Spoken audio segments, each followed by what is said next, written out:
ಮಾಜಿ ಮಸಾಲ. ಎಂತ ಅಡಿಗೆಯ ರುಚಿಯಾಗೋ ರಹಸ್ಯವು 20 ರೂಪಾಯಿ. ಭದ್ರಾ ಡ್ಯಾಂನಿಂದ ನಾಲೆಗಳಿಗೆ ನೀರು ಬಿಡುಗಡೆ ವಿಚಾರಕ್ಕೆ ಸಂಬಂಧಪಟ್ಟಂತೆ ಅತಿ ದೊಡ್ಡ ಹೋರಾಟ ಮತ್ತು ಒತ್ತಡ ಜಾಸ್ತಿ ಆಗ್ತಾ ಇದೆ.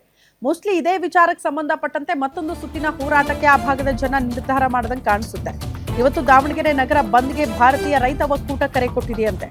ದಾವಣಗೆರೆ ನಗರ ಬಂದ್ಗೆ ಕರೆ ಕೊಟ್ಟಿರುವ ಹಿನ್ನೆಲೆ ಅತಿ ಹೆಚ್ಚಿನ ಪೊಲೀಸ್ ಭದ್ರತೆಯನ್ನು ಒದಗಿಸಲಾಗಿದೆ. ದಾವಣಗೆರೆ ನಗರದಲ್ಲಿ ಎಂದಿನಂತೆ ಬಸ್ ಆಟೋಗಳ ಸಂಚಾರ ಆಗ್ತಾ ಇದೆ. ದಾವಣಗೆರೆ ಜಯದೇವ ವೃತ್ತದಲ್ಲಿ ಪೊಲೀಸ್ ಬಿಗಿ ಭದ್ರತೆ ಒದಗಿಸಲಾಗಿದ್ದು, ನಿನ್ನೆ ಹೆದ್ದಾರಿ ತಡೆದು ಪ್ರತಿಭಟನೆಯನ್ನ ರೈತ ಒಕ್ಕೂಟ ಕೂಡ ನಡೆಸಿತ್ತು.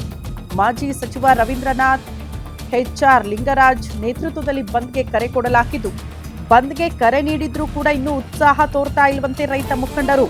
ಮುಂಜಾನೆಯಿಂದಲೂ ಯಥಾಸ್ಥಿತಿ ಬಸ್ಗಳ ಸಂಚಾರ ಆಗ್ತಾ ಇದೆ ಅನ್ನೋದ್ರ ಬಗ್ಗೆ ಡೀಟೇಲ್ ಸಿಗ್ತಾ ಇದೆ. ರೈತರ ಕರೆಗೆ ಹಾಗಾದ್ರೆ ವ್ಯಾಪಾರಸ್ಥರು ಮತ್ತು ಖಾಸಗಿ ಬಸ್ಗಳಿರಬಹುದು ಯಾರು ಕೂಡ ಸಪೋರ್ಟ್ ಮಾಡ್ತಿಲ್ವಾ ಅನ್ನೋಂಥ ಪ್ರಶ್ನೆ. ಈ ಸರ್ಕಾರಿ ಬಸ್ಗಳನ್ನ ನಾವು ಕೇಳಕ್ಕಾಗಲ್ಲ, ಅದು ಎಂದಿನಂತೆ ಸಂಚಾರ ಆರಂಭ ಆಗಿದೆ. ಅಂಗಡಿ ಮುಂಗಟ್ಟುಗಳು ಬಹುತೇಕ ಕಡೆ ಓಪನ್ ಆದಂಗೆ ಕಾಣಿಸುತ್ತೆ ಬೆಳಗಿನ ಜಾವ. ಎನಿವೆ ಸಮಯ ಆದಂಗೆ ಗೊತ್ತಾಗಬೇಕು. ರೈತ ಒಕ್ಕೂಟದವರು ಕರೆ ಕೊಟ್ಟಿರೋದು ದಾವಣಗೆರೆ ಬಂದ್ ಮಾಡಬೇಕು ಅಂತ. ಭದ್ರಾ ಡ್ಯಾಂನಿಂದ ನಾಲೆಗಳಿಗೆ ನೀರು ಬಿಡ್ತಾ ಇಲ್ಲ ಅಧಿಕಾರಿಗಳು, ಇಷ್ಟೆಲ್ಲ ಒತ್ತಡ ಹಾಕಿದ್ರು ಅನ್ನೋ ಕಾರಣಕ್ಕೆ ರೈತರು ದಾವಣಗೆರೆ ಬಂದ್ಗೆ ಕರೆ ಕೊಟ್ಟಿದ್ದಾರೆ.